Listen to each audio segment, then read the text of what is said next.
Futures in Fundraising is presented by Alexander Haas. Alexander Haas, transforming institutions that transform lives.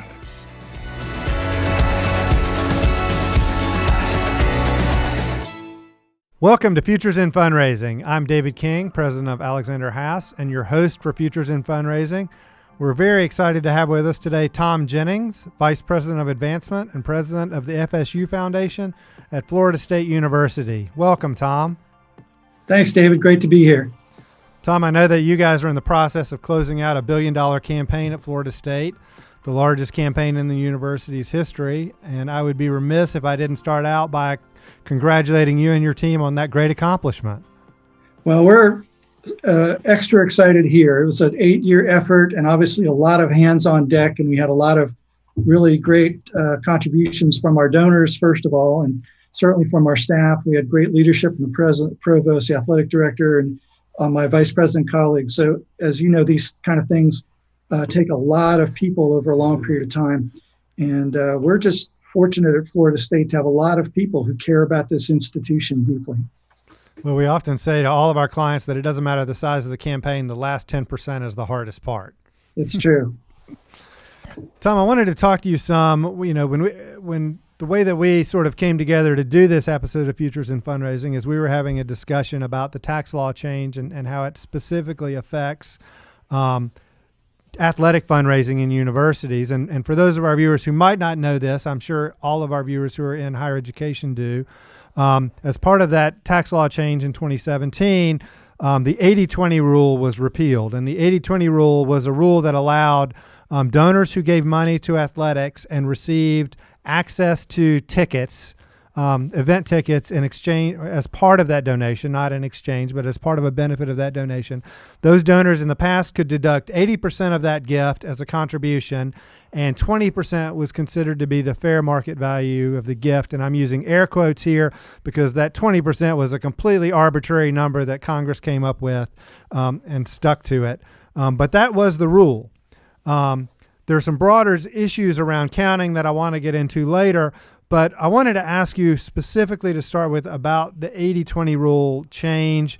What was your initial reaction and the initial reaction of your colleagues there at Florida State and in the boosters? And what, if anything, did you guys do differently in 2018 after that was passed at the end of last year?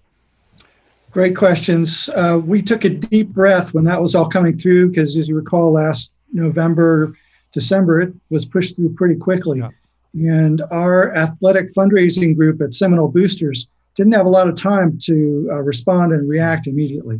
We were also at that time going through a football coaching transition, and we were in the midst of trying to close out the annual giving year for Seminole Boosters. And I'm not sure how other universities are structured, but our annual giving year for athletics gifts really runs from March through the end of February.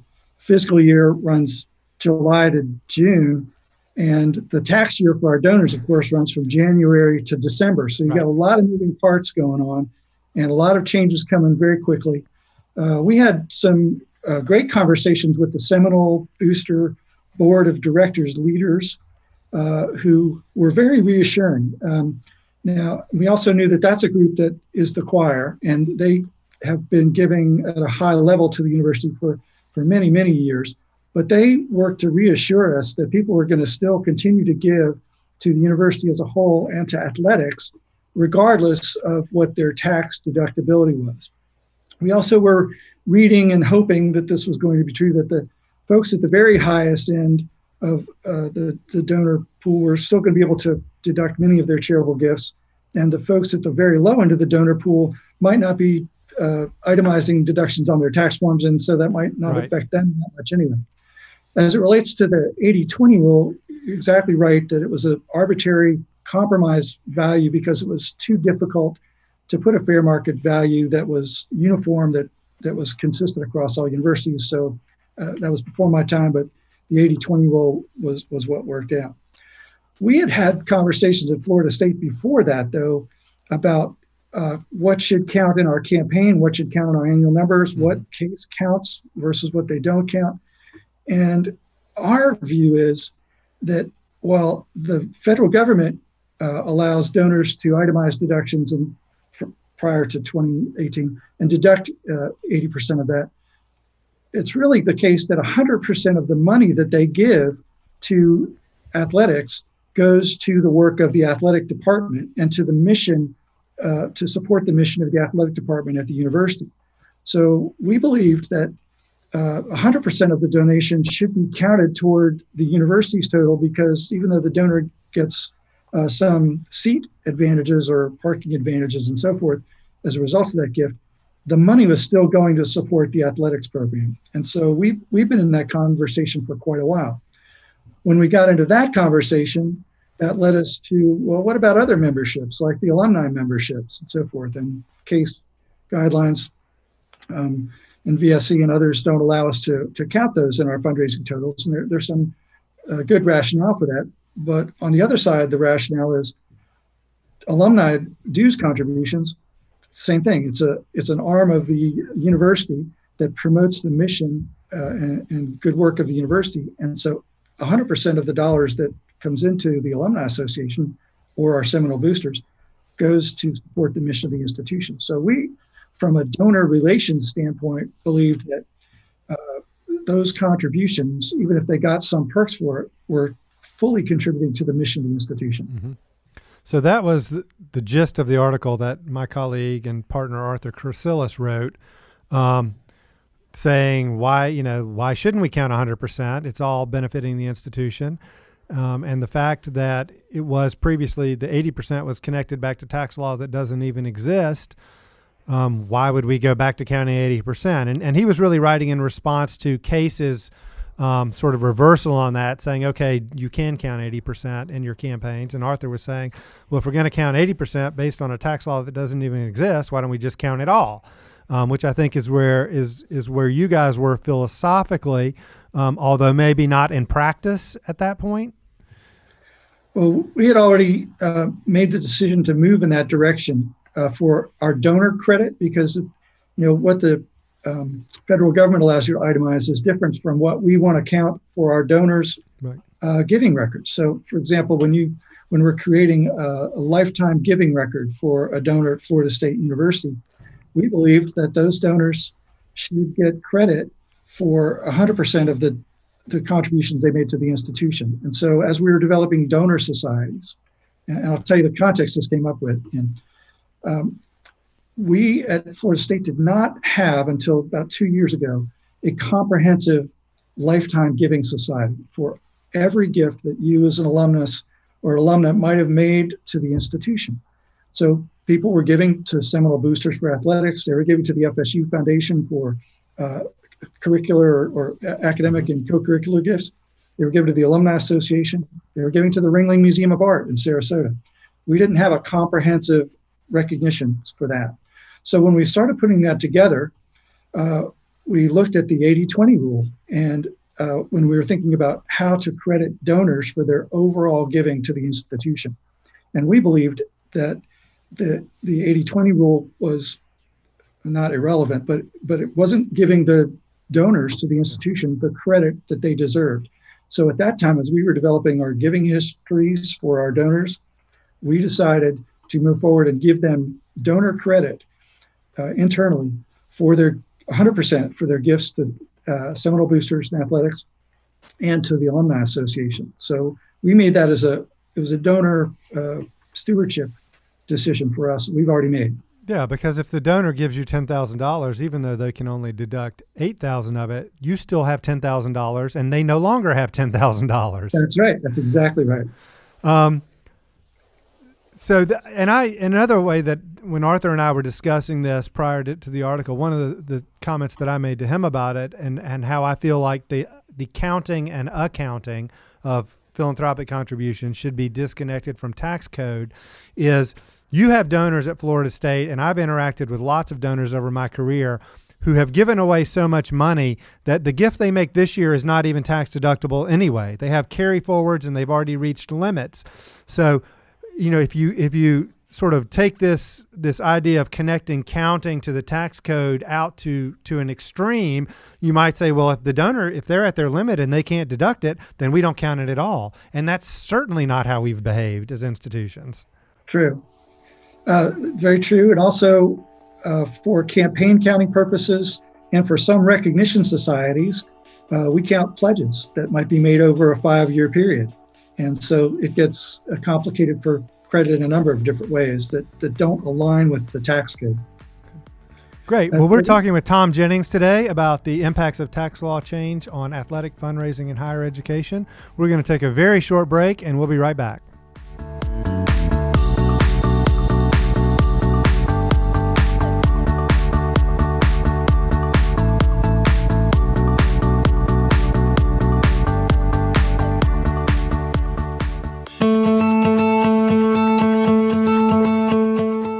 I came to Alexander Haas in 2005 after being the Director of Museum Advancement at the High Museum of Art here in Atlanta. I had been part of a very successful $130 million expansion campaign at the High, but had done consulting previously and had found that was really a true love of mine. So I took a small sabbatical, a couple of months, had some time to me, and then I was invited to join the firm here.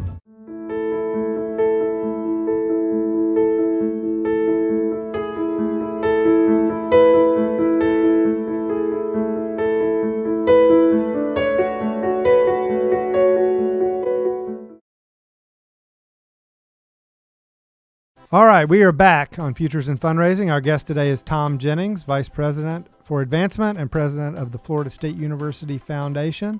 Tom, thanks again for being with us today. We really appreciate it. My pleasure, David. Thank you. I want to talk to you some about that period of time at the end of last year. You know, this tax law thing happened pretty quickly. And one of the things that we were advising our clients to do, and I actually had a conversation with Andy and a couple of people in FSU boosters about this, is letting donors know at the end of the year that this was happening. Because I think as a lot of things about the tax law change were talked about in media, but the elimination of the 80-20 rule was meaningful only to a relatively small niche of us. And a lot of people didn't know that was happening out there in the world. And so we encouraged our clients, and I encouraged some of my friends at FSU Boosters to let donors know this was happening and to encourage accelerating giving for 2018 if it mattered to them. And I have to confess that I made my booster gift in 2017 so that it would be fully tax deductible in 2018. But did you guys see that happen at all at the end of the year? We certainly followed your advice and others to go out with a piece to our donors to ask them to consider renewing before the end of 2017 if it mattered to them for tax purposes. I mentioned our fundraising year for Seminole Boosters goes more toward the end of February, so we weren't under that time pressure. But we did alert them in social media and traditional media on campus to that. And we saw some bump. What it was difficult for us to ascertain, though, was how much was related to the tax changes and how much was related to our new coach, who was hitting home runs every time he stepped in front of a microphone, saying all the right things. And there was an incredible sense of optimism. And our ticket renewals and gifts also are affected by how strong our season is the upcoming year. And it turns out that our 2018 season, the even years, if you will, tend to be our stronger home seasons. And so we were seeing strong renewals and strong gift giving because of those things too. People were optimistic. They wanted to support the new coach and they wanted to get tickets to our season this year, which at home includes Clemson and the University of Florida and some other really strong teams. Yeah, the even year schedule definitely tends to be the better schedule for sure. Moving forward, so have you guys had any discussion about creating a vehicle for donors, for athletic donors who like myself don't use the gift for access to tickets because I just can't get to Tallahassee enough to make it worthwhile to be a season ticket holder, but still want to support the program but because of that connection, I would like mine to be tax deductible since I'm not getting the benefit. Is there any discussion about a way to make that happen? There is. I've been working with the president of Seminole Boosters, Andy Miller, and the executive VP, Greg Hewlin, who have been in conversation with their tax and audit advisors. And the direction we're heading at this time is to identify what the fair market value of those benefits that donors get, and then to put that in whatever tax related giving letter that donors get at the end of the year. Let me unpack that a little bit. So the 80-20 rule sort of set the 20% part aside as this is what we think the fair market value of these benefits you get as a donor for your tickets and seating. You get parking, or you get whatever you get, whether you take them or not. Better seats instead of not as good seats. The fact that you could have them, even if you don't take them. Right. And so we do still need to create incentives and rewards for our donors to continue to give at the highest levels that they want to give at for athletics. So the direction we're doing is to have that annual tax letter that we send to all of our donors that shows the amount that they've given, also to identify the fair market value that we're able to determine for the benefits that they received or were eligible to receive as a result of that gift. And so we're going to have to come up with dollar figures for all of those, whatever those perks are. So that is a complicated process. Yes. And it's because different donors have different perks, if you will, for depending on their gift. And it's, I think, going to be hard, and we're still sorting through this, it's going to be hard to put the value on access to a ticket at the 45-yard line instead of the 30-yard line. Right. So that part, I'm not sure that we've wrapped fully up, with a bow on it yet, but we're working hard to try to do that. And it becomes a different value if you're in a situation of scarcity where there are no tickets available unless you're a donor at a certain level, which some institutions have, versus if I could reasonably go online today and buy a ticket in a similar spot, then did the donor really get a benefit at all? Right. We're also, we need to wrap this up in the next couple of weeks because we're about to enter the season of our fall giving campaign for athletics, and we have to notify donors what the result of all this is. Yeah. So that basically what the tax reform of 2017 has basically kicked us back to where we were before Congress intervened with the 80-20 rule, which is you got to figure out for yourself what it's worth, and everybody's is going to be different. And we've gone back in time 20 years essentially with the accounting on that. It is. It's going to change year to year, so it's going to require more of a staff commitment and time commitment to figure out what the value of these different things are. And we can put a value, I think, on the parking. For example, parking in different lots and how close you are to the stadium is more valuable than farther away from the stadium and so forth.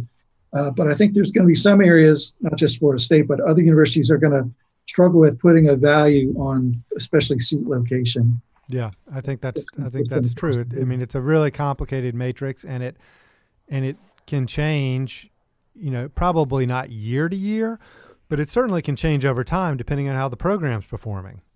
That's right, and it's going to change relative, I think, to whether the ticket holder and donor is in the stands or in the club seating or in the sky boxes or whatever their location is, and it may vary based on whether they have season basketball tickets, season football tickets, or baseball, or whatever the other sports are that they love that require tickets and gifts for priority seating.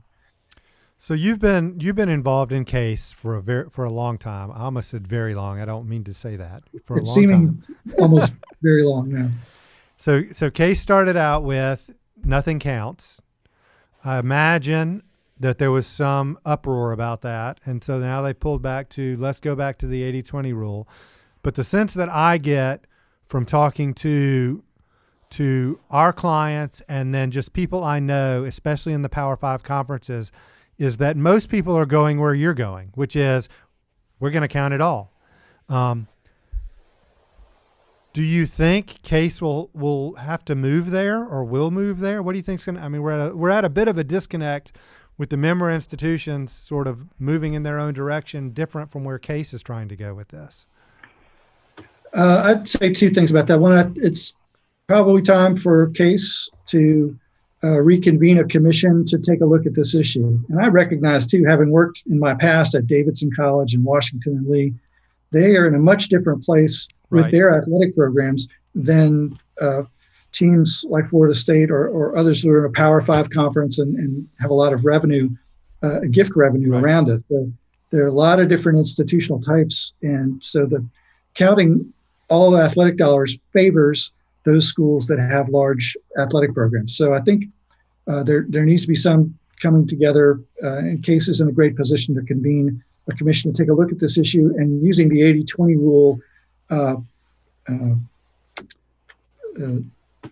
fact that it's gone away, the fact that the 80-20 rule has gone away, we can use that as a reason to convene a really high-end conversation about this with people from lots of different institutional types. The other thing, you made your comment is right on, that institutions sort of are making their own decisions about this. I would say that institutions have been doing that on other issues for many, many years. And just one example is the length of campaigns. Case recommends 7 years. We've seen colleagues, we went 8 years. Some colleague institutions went 13 years. We also see differences in how universities and colleges back count dollars that are those are gifts that came in right before the accounting period starts, but they're very significant gifts from key donors for initiatives in the campaign that you're doing. So how do you count those? I mean, we've had clients who reached back and counted anything that wasn't counted in the last campaign. Yes. So there's a wide variety of those kind of behaviors already occurring because the institutions want to do the right thing by their donors. They also were all encouraged to have the biggest campaign goal amount and hit it successfully. So we're trying to manage those pressures, but it's really about how can we raise the largest amount of money for our institutions to accomplish our mission. And so it's not, I don't want to characterize this as some backhanded or shady thing. What we're really trying to accomplish is at the institutional level, how do we raise the most money? How do we engage our donors in meaningful ways? And how do we contribute to the life of our institutions? And so we try to align that with Case in every possible way, because I believe consistency is useful and helpful in our profession. But there's also institutional idiosyncrasies that you have to pay attention to. Yeah. So, as I've been thinking about this over the past, 7-8 months, and I actually had a couple conversations with Greg, your boosters, back at the end of the year about this when it was going down. But it seems to me that we have a couple of different bodies of institutions here, and it's going to impact differently. We have the institutions like, Florida State, University of Florida, Alabama, big time. And then on the basketball side, Duke, North Carolina, Kentucky, but institutions that have really premier athletic programs where access to those tickets is a big deal, where there is a lot of alumni and fan pride attached to the success of those programs, and they want to give to make those programs successful and get the access to tickets. We have another group who are Power 5 schools, but for whom athletics is not that big of a thing. They're not really competing for the championships. They're playing at high level in sports, but they're not playing at, it's not an obsession like some of the ones I've just described.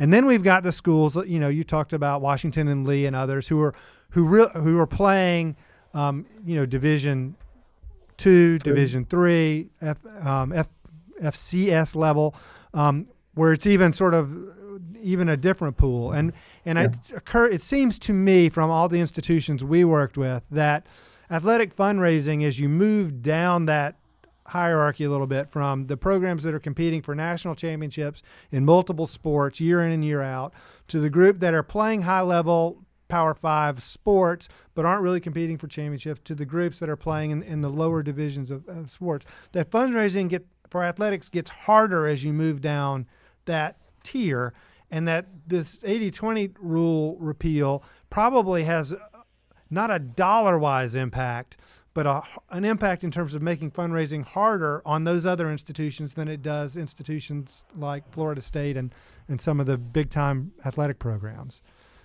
You've worked in both. Agree. Does that resonate to you? It does resonate. And I remember my time at Washington Lee, which competed at the Division III level, and there were quite a number of donors who gave gifts, significant gifts, to athletics for facilities or for programs, not for scholarships because it wasn't allowed. But it really was about promoting the benefits of being a student athlete, the leadership that you derive from that, the organizational skills, and being able to work in a team, and all the things that we associate with athletics. And donors were mostly alumni from those institutions, came through and were part of that kind of experience, or maybe they were a parent and their child had that sort of transformative experience. That's where the gifts came from. And at the small institutions, the advantage they have is, in some ways, it's a more personal environment, because at a place like WNL might have 30 or 35,000 alumni, and there's a sense of shared responsibility because it's a private institution, shared responsibility for helping to fund it. And there's also a recognition that they don't have the big television dollars and other revenue sources, and so they use that angle. The schools that are struggling even more than that are schools that don't have quite as affluent an alumni base as Washington and Lee, that are running Division III programs. And I can understand where they would certainly struggle. On the big side, the big athletic side, we've got the Alabamas and Florida State and other Miami, Florida, other big football programs. Those are also huge economic generators for the communities in which they absolutely exist, and so it's a big enterprise in those areas. The thing, I think, the challenge for the large schools is to make sure that we are staying focused on the academic mission related to our student athletes, making sure they're going to class, making sure that we're preparing them for careers beyond just their student athlete experience, because most of them are not going to go become professional athletes. And so we've got to really make sure that we focus on that mission.